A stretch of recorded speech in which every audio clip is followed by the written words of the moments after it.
മലപ്പുറം ജില്ലയിലെ national ട്രസ്റ്റിൻ്റെ LLC കൺവീനറായിട്ട് work ചെയ്യുന്ന സമയത്ത് അവിടെ നമ്മളെ ഒരുപാട് ആ ഒരു ചുമതല ഏറ്റെടുത്ത സമയത്ത് ഒരുപാട് പ്രതിസന്ധികളായിരുന്നു. പ്രതിസന്ധികൾ എന്ന് പറഞ്ഞാൽ നമ്മൾ മെയിനായിട്ട് വർക്ക് ചെയ്യുന്നത് 18 വയസ്സിന് മുകളിലുള്ള ഭിന്നശേഷിക്കാരായിട്ടുള്ള, പ്രത്യേകിച്ച് ബുദ്ധിപരമായിട്ട് autism, cerebral palsy, mental retardation, multiple disability, ഈ ഒരു കാറ്റഗറിയിലുള്ള കുട്ടികളുടെ ക്ഷേമത്തിന് വേണ്ടിയാണ് നമ്മൾ പ്രവർത്തിക്കുന്നത്. അവരെ രക്ഷിതാക്കളുമായിട്ട് ബന്ധപ്പെട്ടുള്ള കാര്യങ്ങളാണ് സേവനങ്ങളാണ് ചെയ്തുകൊണ്ടിരിക്കുന്നത്.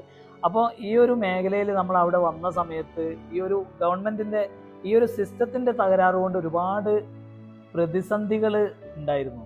ഈ പ്രതിസന്ധികൾ എന്താണ് മറികടക്കാൻ ഒരു മാർഗം എന്ന് ചിന്തിക്കുമ്പോഴാണ് ഇപ്പോഴത്തെ കളക്ടർ വിനോദ് സാർ അവിടെ ജില്ലാ കളക്ടറായിട്ട് ചുമതല ഏറ്റെടുക്കുന്നത്. ആ സമയത്ത് പല മിനിസ്റ്റർ ഓഫീസിൽ നിന്ന്, അതല്ലെങ്കിൽ MP-യുടെ ഓഫീസിൽ നിന്ന് ഇവരൊക്കെ കോൾ ചെയ്യും, പല ജനപ്രതിനിധികളും വിളിക്കും, തെറി പറഞ്ഞ് വരെ ആൾക്കാർ വിളിക്കും. കാരണം ഒരു സർട്ടിഫിക്കറ്റിന് ഒരു അപേക്ഷ തന്നാൽ ഒരുപാട് ഡിലേ വരുന്നുണ്ട്.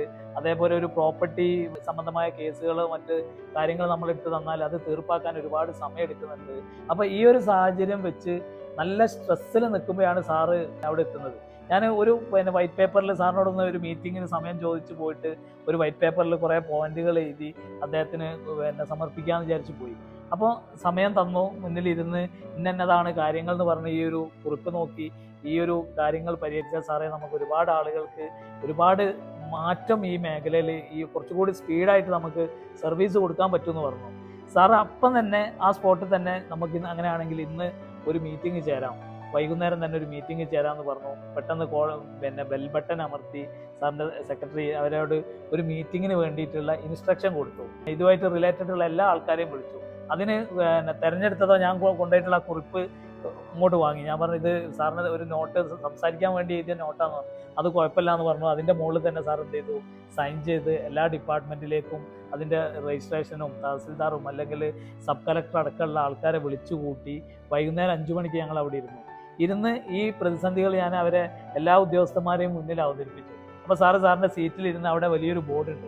ആ ബോർഡിൽ പ്രശ്നങ്ങളും ഒരു ഭാഗത്ത് ഒരു ക്ലാസ്സിൽ എങ്ങനെയാണോ നമ്മൾ അല്ലെങ്കിൽ ഒരു വർക്ക്ഷോപ്പിലൊക്കെ ഇരിക്കുന്ന പോലെ ഒരു ഭാഗത്ത് സാറ് പ്രശ്നങ്ങൾ ഒരു ഭാഗത്ത് എഴുതി, തൊട്ടപ്പുറത്ത് ഇപ്പോൾ നമ്മളെ ഈ ഒരു മേഖലയിലുള്ള പ്രോസസ്സ് സാറ് കൃത്യമായിട്ട് അതിൽ നോട്ട് ചെയ്ത് 1, 2, 3 എന്ന് പറഞ്ഞ് എഴുതി. എന്നിട്ട് ഉദ്യോഗസ്ഥന്മാരോട് ചോദിച്ചു ഈ ഒരു പ്രോസസ്സ് ഇവിടെ ആവശ്യമുണ്ടോ എന്ന് ചോദിച്ചു. അപ്പോൾ പല ആൾക്കാരും ചില സംശയങ്ങൾ പറഞ്ഞു. ചില ആൾ പറഞ്ഞു അത് അത്ര നിർബന്ധമല്ല, അത് വെട്ടി. അങ്ങനെ പല സംഭവങ്ങളും വെട്ടി ഇതിനെ ലഘൂകരിച്ചൊരു ഗവൺമെൻറ് ഓർഡർ സാറങ്ങ് ഇറക്കുകയാണ്. ഇന്ന് വളരെ വേഗത്തിൽ ഈ സേവനം കൊടുക്കാൻ, വളരെ സംതൃപ്തമായിട്ട് പ്രവർത്തിക്കാൻ മലപ്പുറം ജില്ലയിൽ നമുക്ക് പറ്റുന്നുണ്ട്. അതിന് സാറിൻ്റെ ഒരു തോട്ട് പ്രോസസ്സ് മാത്രമാണ് മാറിയിട്ടുള്ളത്. കാന്തത്തിനോട് ചേർന്ന് നിൽക്കുമ്പോൾ ഇരുമ്പിലും കാന്തത്തിൻ്റെ ശക്തി കിട്ടുമെന്ന് പറഞ്ഞ പോലെ നമുക്കെല്ലാവർക്കും ആ ടീമിലുള്ള എല്ലാവരും വളരെ എനർജിയിലാണ് ഇപ്പോൾ നാഷണൽ ട്രസ്റ്റും ലോക്കൽ ലെവൽ കമ്മിറ്റിയും മുന്നോട്ട് പോകുന്നത്.